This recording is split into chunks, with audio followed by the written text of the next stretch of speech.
So thank you very much, Jason. Ladies and gentlemen, it gives me great pleasure to give you a summary of some of the activities on ILSI North America's Assembly on Scientific Integrity. So if I talk about a core principle of ILSI, scientific integrity has to be up there and maybe first and foremost. And so it's very important that ILSI, who represents a number of groups, the Board of Trustees, the member companies, and the Canadian Advisory Committee, have input and participate in this initiative. So the Assembly leadership is chaired by John Erdman from Illinois, and John sends his regrets that he can't be with us here today.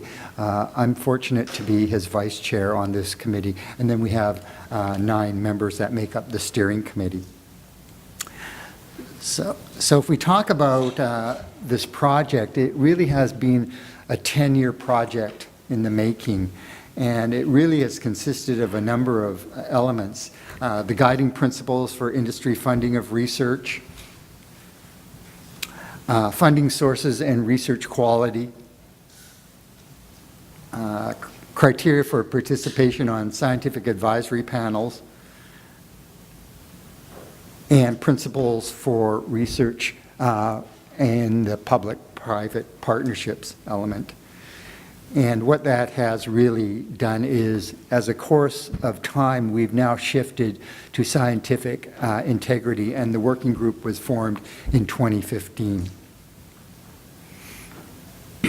So if we talk about the working group, again, we talk about various activities, the development of a plan of work on scientific integrity, and in 2015, we had approval of the plan by the Board of Trustees.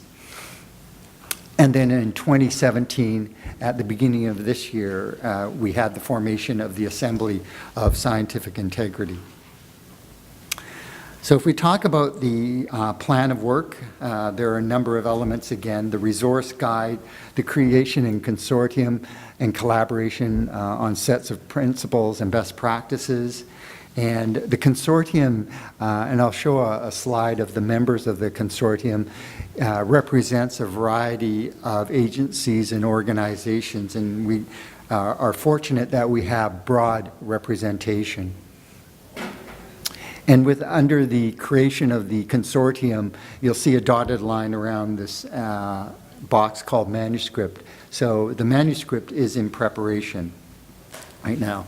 And part of the scientific integrity plan was to actually present some of the results at the 5th World Congress on Research Integrity, which was held in Amsterdam at the end of May. And I'll talk a little bit more about that in a future slide. And then I think our big goal is the campaign of best principles and best practices. So this is a publication on the Scientific Integrity Resource Guide, efforts by federal agencies, foundations, nonprofits, professional societies, and academia in the United States. And this appeared in Critical Reviews.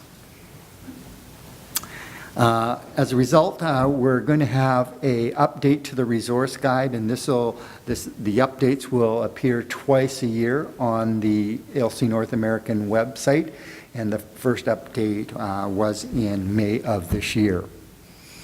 So we kicked off the Scientific Integrity Consortium with a meeting in March of this year, and it was convened by ILSI North America, but it was really hosted by the National Academies of Science, Engineering, and Medicine's Government, University, Industry, Research Roundtable. So thank goodness there's an acronym for that one, because otherwise I'd be up here all day.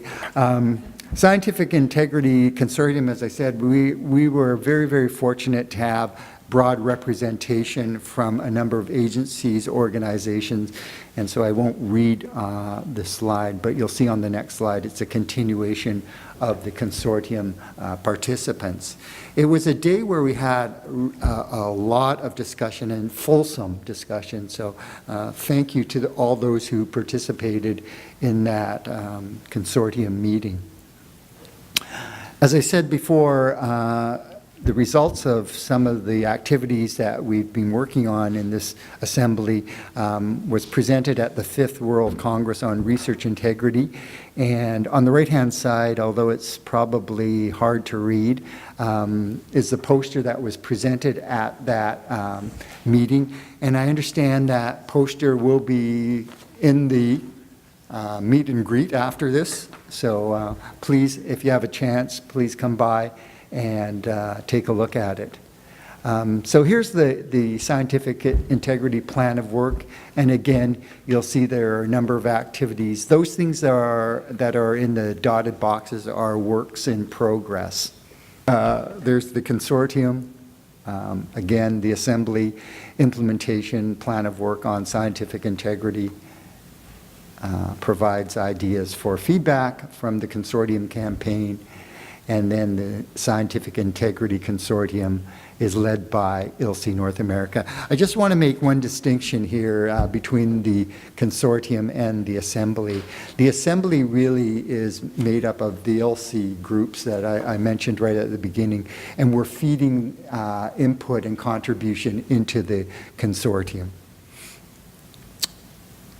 And then hopefully we'll get the implementation of the principles and best practices. So with this, I'll conclude, Jason. It is a continuing journey. And before I end, I just want to give a big shout out to Allison and Delia. They've done all of the heavy lifting. And for those of you who've worked with ILSI, you know they do a tremendous job. They make the job of a chair or vice chair. And I'm getting the sense, Jason, that, you know, with you being the vice chair, me being the vice chair, I don't know, what happened to the chairs? Maybe they knew that they had to do something here. So thank you very much to Delia and Allison again, and all of the people who attended the meeting yesterday. Again, it was a day of fulsome discussion, and thank you those who were on the phone. I see some of you are here in person, so thank you for making it to the meeting. With that, Jason, I'll conclude. Great. Thanks, Rickey.